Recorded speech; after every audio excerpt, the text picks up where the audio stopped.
Lição 13, 28 de setembro de 2025. O tema da lição é Assembleia de Jerusalém.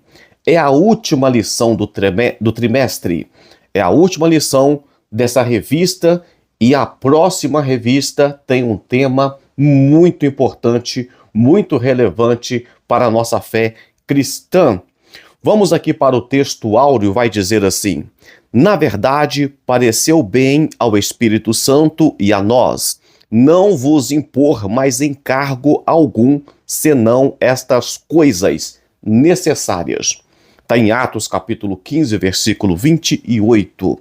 A verdade prática, conforme você pode ver aí na sua tela, vai dizer: em sua essência, a igreja é tanto um organismo quanto uma organização e, como tal, precisa seguir princípios e regras para funcionar plenamente. Quando o texto aqui, na verdade prática, está dizendo que a igreja é um organismo e uma organização, quando fala de organismo, está falando de vida, de ser vivo, que modifica, que altera, que aumenta, que diminui. Isso é a igreja. Mas vai dizer ainda, isso é um organismo, mas vai dizer ainda que ela é uma organização. E quando fala de organização, você lembra de regra, de hierarquia, de algo que é feito e que precisa de funcionar. Para isso, a igreja tem os seus diáconos, os seus presbíteros, pastores, doutores, evangelistas, mestres, conforme descrito na palavra de Deus. Comentando aqui ainda o texto áureo, vai dizer: pareceu bem ao Espírito Santo e a nós. Quando o texto fala pareceu bem tanto ao Espírito Santo quanto a nós, está dizendo que as decisões bíblicas, teológicas, não é tomada apenas por achismo de pessoas, mas é tomada também pela orientação do Espírito Santo. Como de sempre, eu quero deixar bem claro para você que o meu objetivo aqui é ser o mais rápido possível, sem perder conteúdo da lição. Mas vamos ler a leitura bíblica em classe, porque é a palavra de Deus e o que fundamenta toda essa lição. Atos capítulo 15, versículo 22 e ao 32, vai dizer assim: então pareceu bem aos apóstolos e aos anciãos com toda a igreja, eleger varões dentre eles e enviá-los com Paulo e Barnabé a Antioquia, a saber, Judas chamado Barsabás e Silas, varões distintos entre os irmãos. E por intermédio deles escreveram o seguinte: os apóstolos e os anciãos e os irmãos, aos irmãos dentre os gentios que estão em Antioquia, Síria e Cilícia, saúde. Enquanto ouvimos que alguns que saíram dentre nós vos perturbam com palavras e transtornam a vossa alma, não lhes tendo nos dado tal mandamento. Interessante aqui, olha, isso não é coisa nossa. Vamos para o versículo 25. Pareceu-nos bem reunidos, concordemente, eleger alguns varões e enviá-los com os nossos amados Barnabé e Paulo, homens que já expuseram a sua vida pelo nome do nosso Senhor Jesus Cristo. E enviamos também Judas e Silas, os quais de boca vos anunciarão também o mesmo. Na verdade, pareceu bem ao Espírito Santo e a nós não vos impor mais encargo algum, senão estas coisas necessárias, que vos abstenhais das coisas sacrificadas aos ídolos, e do sangue, e da carne sufocada, e da fornicação.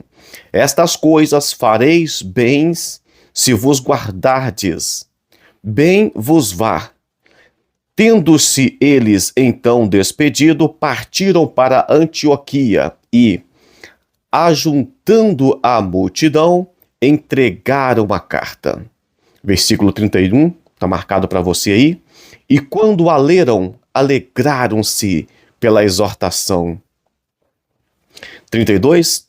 E depois Judas e Silas, que também eram profetas, exortaram e confirmaram os irmãos com muitas palavras.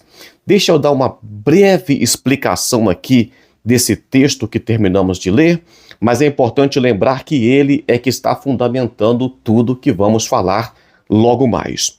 Vimos aqui que eles elegeram varões para enviar. E citou aqui Paulo e Barnabé, a Antioquia, a saber, Judas, chamado Barsabás, e Silas, varões distintos entre os irmãos. Então, enviaram Paulo e Barnabé, mas também enviaram Judas e Silas, e mandaram ainda uma carta. Então, para resolver a situação, tinha esses dois homens, Paulo e Barnabé, mas tinha dois profetas, Judas e Silas. Por isso que o versículo 27 vai dizer assim: os quais, portanto, Judas e Silas, e enviaram, portanto, Judas e Silas, os quais de boca vos anunciarão essas palavras. Mais à frente vamos ler que eles eram profetas e eles confirmariam. Então, carta escrita, pessoa representando a carta, nós trouxemos a carta aqui, ela é verídica, isso tem que ser cumprido, estamos de acordo com essa carta, e ainda trouxe profetas que profetizariam, que confirmando as palavras que estavam naquela carta, dando uma chancela de que Deus, de que o Espírito Santo estava de acordo com aquela doutrina. Isso aqui é praticamente o resumo de toda a lição, mas deixa eu te explicar o que nós vamos aprender aqui. 3 coisas. A primeira é mostrar o contexto e os motivos que levaram controvérsia sobre a salvação dos gentios. Segundo, relatar os argumentos apresentados pelos apóstolos, especialmente por Pedro e Tiago. E o terceiro aqui é reconhecer a importância da direção do Espírito Santo. Essas 3 coisas nós vamos trabalhar na lição, nos 3 tópicos que eu já falei para você que toda revista bíblica ela tem 3 tópicos. Mas vamos antes do primeiro tópico, a introdução. A parte amarela que eu selecionei para você, está aí na sua tela, diz assim: aqui veremos como a igreja agiu para resolver seus conflitos de natureza doutrinária. Quando fala natureza doutrinária, você deve lembrar que no passado, em algumas semanas atrás, nós falamos de problemas, uma igreja que resolve os seus problemas, que enfrenta os seus problemas. Vemos o problema, por exemplo, de Ananias e Safira, problema ali de mentira dentro da igreja, dentre outros problemas que a igreja resolveu reunir e enfrentou os problemas e resolveu os problemas. Não era uma igreja que colocava as coisas debaixo do pano e esperava uma solução vir dos céus. Não, ela resolvia o problema que era dela. Vamos aqui para a parte que eu marquei de vermelho, está escrito assim: um grupo composto por fariseus convertidos. Então, quem estava causando problema aqui nessa igreja eram fariseus convertidos, portanto, judeus. Era a pessoa que conhecia a lei do Senhor, mesmo antes de se tornar cristão, de aceitar a Jesus Cristo como seu Salvador. Eles já conheciam o Deus de Abraão, o Deus de Isaac, o Deus de Jacó, já conheciam as Escrituras. Essas pessoas vêm para a igreja e começam a causar problemas aqui na igreja. É importante lembrar que eu falei na semana passada sobre a importância, eu falei porque a revista focou esse tema, que nós precisamos de ensinar. A igreja precisa de fazer missões, da sua responsabilidade com missões, lembra? Mas disse ainda que é importante, eles ficaram um ano inteiro ensinando aqueles irmãos. Aqui são irmãos que já chegaram com uma doutrina dos fariseus e queriam impor essa doutrina dentro da igreja.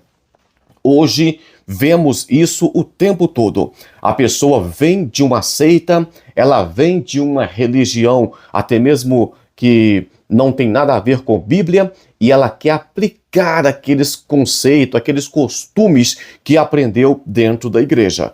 Quando você se converte ao Evangelho, você precisa de aceitar o Evangelho na íntegra. Não adianta você vir para o Evangelho e tentar trazer as cargas que o mundo lá fora te impôs.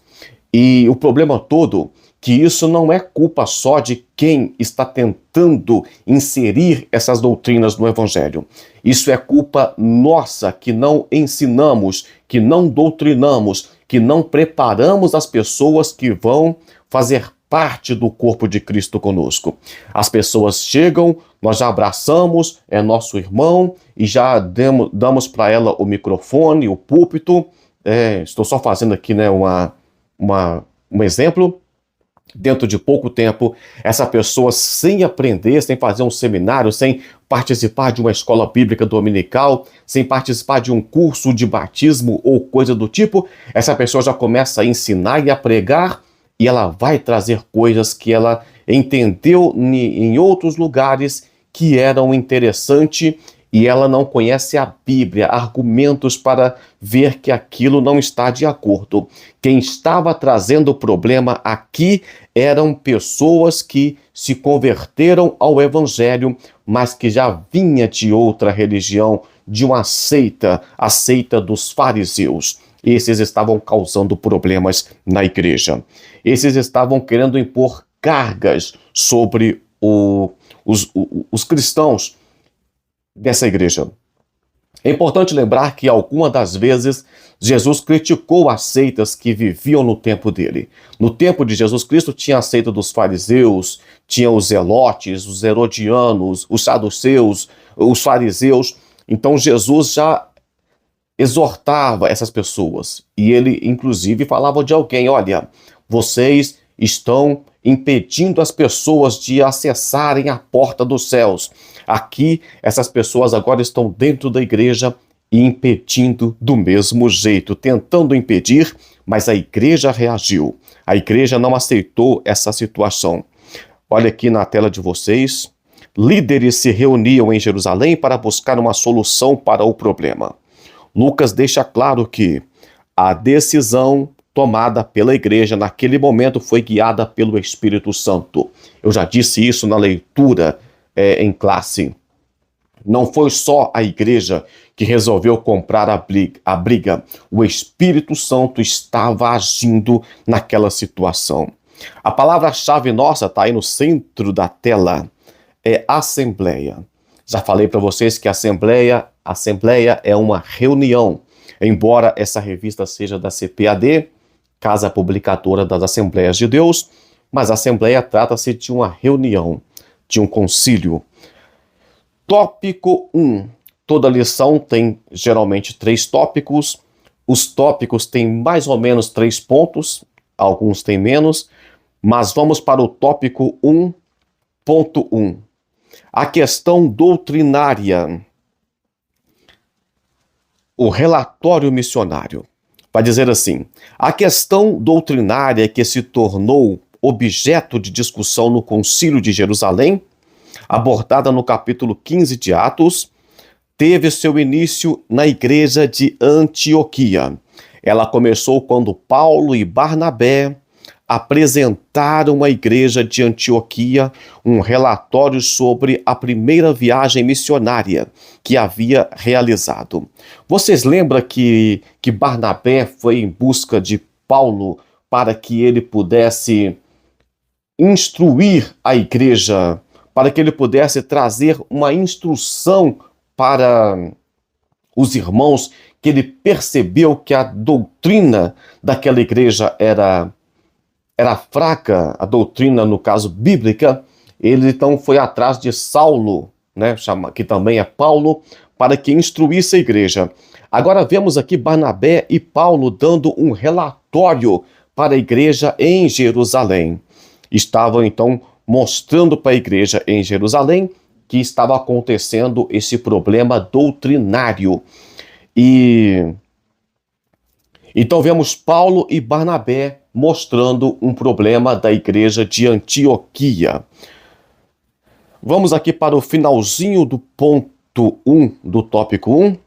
Vai dizer assim: a salvação é um dom de Deus concedido inteiramente pela graça. O problema aqui é que esses fariseus, ou ex-fariseus convertidos, ou convertidos que não deixaram de ser fariseus, estavam impondo que a lei de Moisés, ou a lei do Antigo Testamento, deveria continuar sendo respeitada, seguida, e isso ia de encontro à palavra de Deus, o Evangelho, que mostra que a salvação é pela graça e não por aquilo que você faz, por esforço humano. Embora o reino dos céus, o reino de Deus, seja tomado à força, a salvação, ela é pela graça de nosso Senhor e Salvador Jesus Cristo. Olha aqui na lição, olha, ponto 2 do tópico 1. Legalismo judaizante. Lembra que eu falei que quem estava trazendo o problema era judeus convertidos? Eram fariseus convertidos que estavam lá em Antioquia trazendo o problema? Porque os primeiros cristãos que fugiram da perseguição no tempo de Estevão, eles saíram anunciando o evangelho apenas para cristãos. Eu falei isso em lições anteriores. Mas depois, alguns começaram também a pregar para gregos. E depois formou essa igreja em Antioquia. E agora tinha alguns fariseus infiltrados, que, na verdade, cristãos, mas com mentalidade ainda de fariseus, tentando obrigar esses novos convertidos, tentando obrigar essa nova igreja a cumprir a lei que eles deveriam ter deixado para trás para seguir a Jesus Cristo. Vemos aqui então que no ponto 2 do tópico 2, vai dizer aqui que eles traziam consigo costumes antigos, grupo compostos por fariseus, supostamente convertido à fé, e se opôs ao ingresso dos gentios na igreja, sem que estes antes cumprissem exigências da lei. A lei de Moisés, ela aceitava pessoas que não eram judeus fazer parte dela, desde que cumprisse alguns requisitos, inclusive a circuncisão, dentre outros requisitos. Aqui eles estavam dizendo: vocês podem ser cristãos, mas vai ter que fazer o que a lei diz. Eles estavam voltando aos rudimentos do mundo. Parte vermelha aí.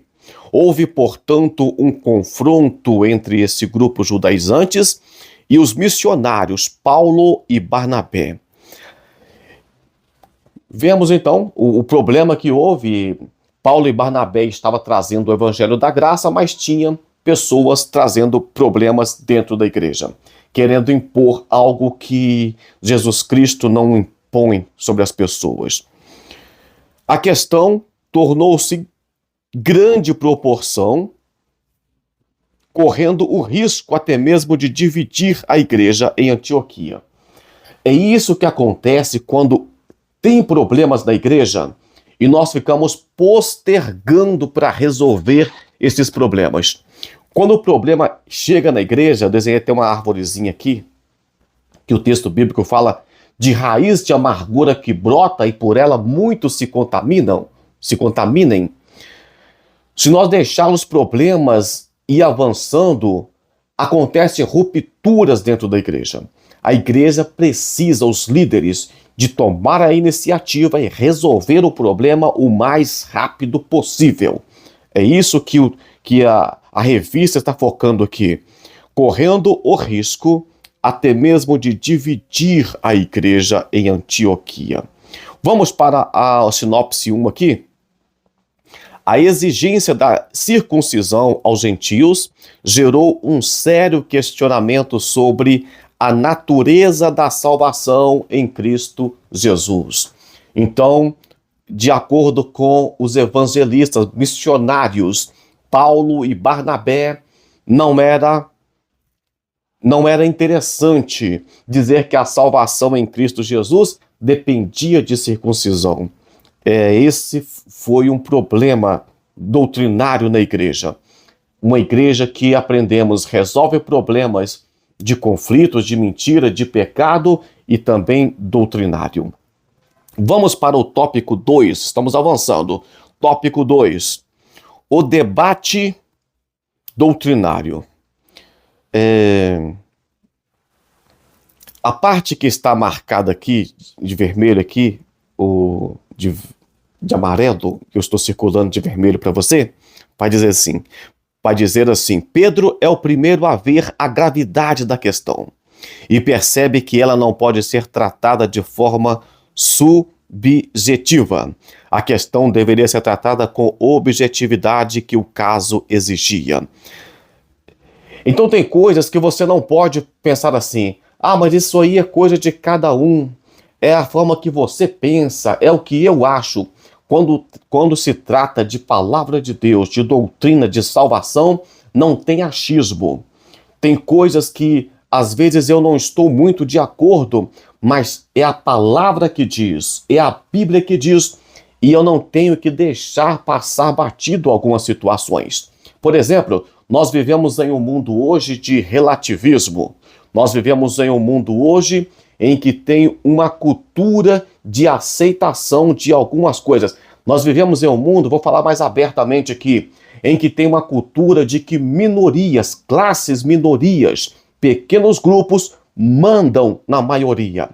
Eu posso até respeitar algumas coisas, mas se tratando de igreja, de Bíblia e de palavra de Deus, eu não aceito de forma alguma.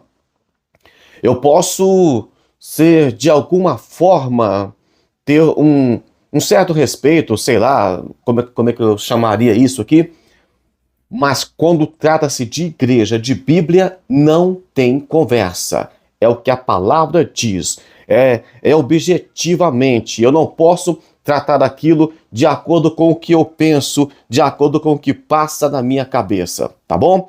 Vamos aqui para o tópico, estamos no tópico 2.2 aqui. A experiência do Pentecostes na fé. O derramamento do Espírito sobre os gentios, anos antes em Cesareia, na casa de Cornélio. Vemos essa lição aqui também. Vai dizer que havia sido uma experiência objetiva, física, observável por todos os presentes ali. Deixa eu ler mais um pouquinho aqui nessa parte que estão riscando para você, olha aí. Pedro espera que seu argumento seja aceito da mesma forma que fora aceito anos antes pelos judeus, que haviam questionado a salvação dos gentios em Cesareia. Então, em lições anteriores, falamos do evangelho, né, de uma igreja na casa da igreja cristã aqui, da igreja de Jerusalém, mesmo na casa de um gentio. Agora, o apóstolo Pedro está utilizando um argumento. Olha, o Espírito Santo batizou esses homens mesmo sem eles serem circuncidados. E qual é o problema agora deles seguirem na fé? Então, o argumento de Pedro aqui, Pedro vai usar o argumento aqui da experiência, do que foi observado. E veremos depois aqui também o argumento de Paulo. Vamos seguir mais à frente aqui, olha. No ponto 3 aqui, ponto 3 do tópico 2, vai dizer assim: enquanto Pedro recorreu à experiência do Pentecostes como sinal de validação da fé gentílica. Por outro lado, Tiago, eu falei Paulo, mas é Tiago. Por outro lado, Tiago, o irmão do Senhor, tá de azul aí, recorre às profecias para fundamentar a sua defesa da aceitação dos gentios na igreja. Observem aqui, na hora de tratar ali da reunião da Assembleia para definir o que seria feito com respeito ao confronto doutrinário que estava acontecendo nessa igreja, vemos então Pedro trazendo argumentos que foi observado, visto, objetivo ali naquele momento, e vemos também Tiago trazendo argumentos bíblicos, doutrinários, teológicos, trazendo as escrituras para justificar que o comportamento dos irmãos que eram fariseus estavam errados. Vamos aqui na parte que está de azul aqui, de azul, vamos lá? A aceitação dos gentios na igreja não era uma inovação sem respaldo nas escrituras, ou seja, a palavra de Deus já demonstrava que as pessoas, que as famílias da terra seriam abençoadas através de Abraão, já mostrava que o evangelho alcançaria todas as pessoas.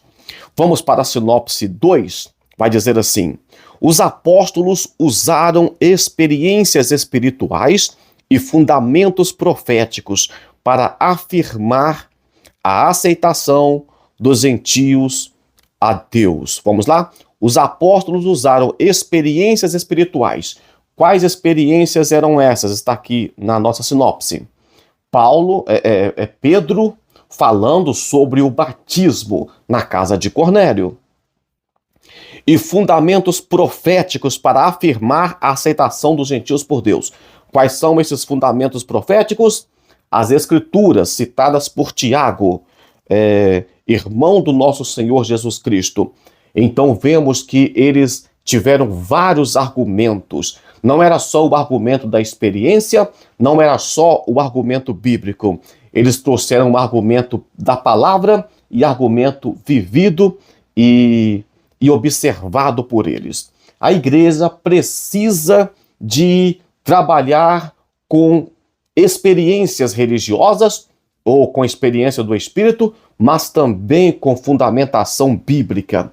Um problema hoje que é muito criticado é que as pessoas estão atrás de experiências e não querem doutrina bíblica. Enquanto parte aqui dos líderes da igreja estavam com experiência, outra parte estava chancelando com doutrina, com escritura, com palavra de Deus. Vamos para o tópico 3, já estamos avançando para concluir a nossa lição.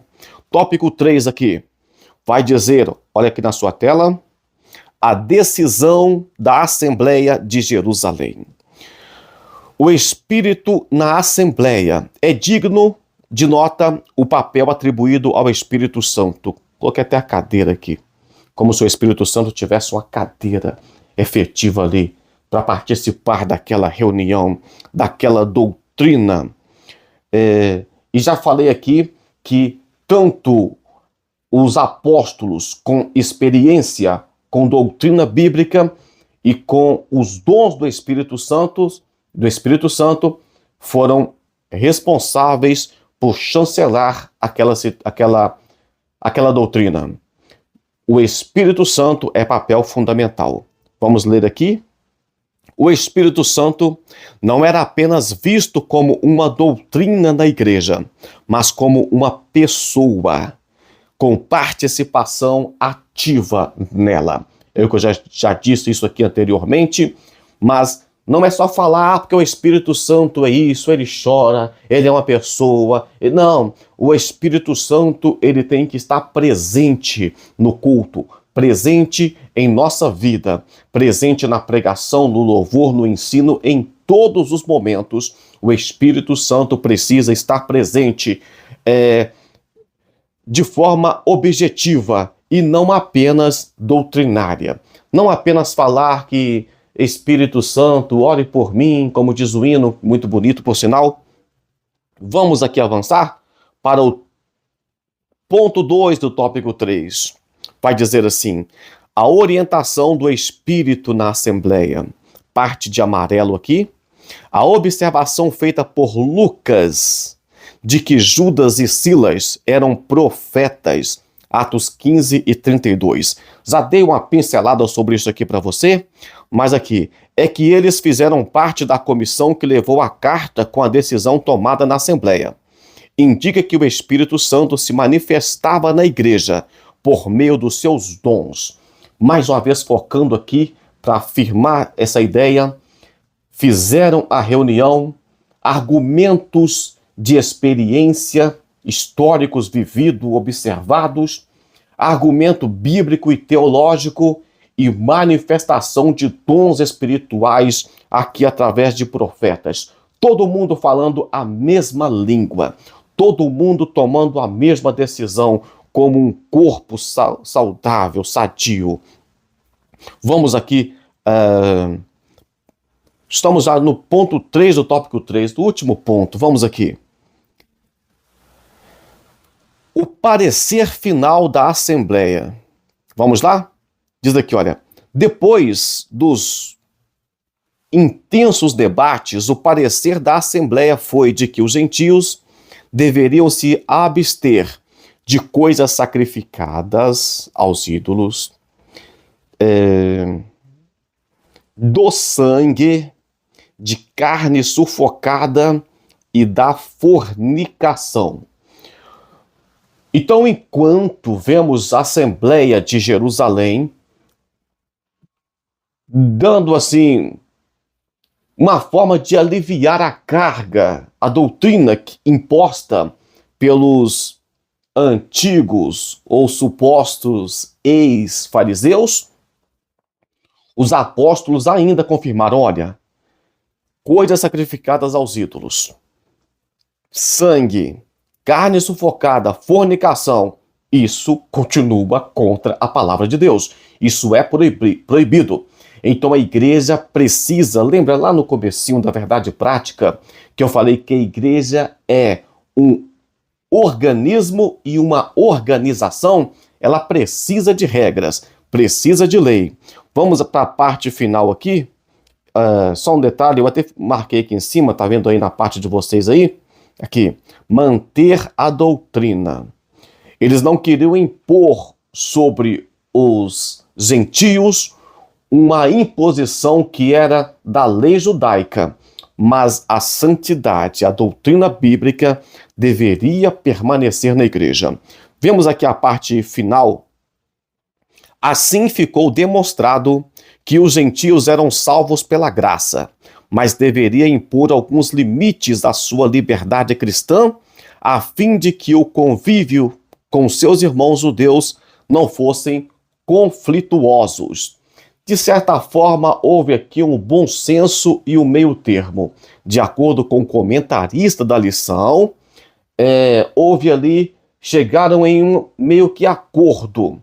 Não abriram a porta demais, né, como Jesus Cristo chamou de porta larga, mas também não fechou a porta a ponto de que os gentios tivessem dificuldade de acessar a salvação. Vamos para a sinopse 3, olha na tela de vocês aí. Guiadas pelo Espírito Santo, a igreja decidiu observar a graça e promover a comunhão entre judeus e gentios convertidos. O importante não é você priorizar aqueles irmãos que estão na igreja há 10, 20, 30, 40, 50 anos e rejeitar os que estão chegando agora. E nem de valorizar os que estão chegando agora, supervalorizar porque são novos convertidos, e rejeitar a experiência, a caminhada, a luta que os irmãos mais antigos tiveram. Então é importante você, a igreja aqui, o concílio aqui, a assembleia, eles definiram ali para que houvesse comunhão entre os gentios e os que chegaram vindo de religiões que eram seitas do judaísmo da época. Vamos para a conclusão? estamos finalizando. Conclusão, olha que interessante. A igreja sempre será desafiada a enfrentar os seus problemas. E vemos aqui a parte amarela, conflitos de natureza social, provocada por reclamações de crentes helenistas, hebreus, de fala grega. Falamos sobre isso aqui em lições anteriores. E aqui o problema foi de natureza doutrinária. Então, quando vimos lá que eles elegeram diáconos para servir a igreja, lá tinha problema de conflito de natureza social, porque eles estavam tendo dificuldade ali, injustiça na hora de dividir os bens, o social da igreja, ajuda humanitária. Estavam beneficiando uma parte e tiveram que eleger homens de Deus, de boa reputação, cheio do Espírito Santo, para que pudesse tomar a frente daquele trabalho. Aqui, o problema foi doutrinário. Mais uma vez, problema entre judeus e gentios. Lá também era a mesma coisa. Era problema entre pessoas, né, dos gentios, que não falava o próprio idioma ali, que não tinha uma convivência cultural com os judeus. Conflito entre esses povos. Aqui, mais uma vez, mais conflito entre judeus, fariseus e gentios, convertidos ao cristianismo. Ambos convertidos ao cristianismo. A igreja precisando de resolver todo tipo de conflito. E fechamos aqui.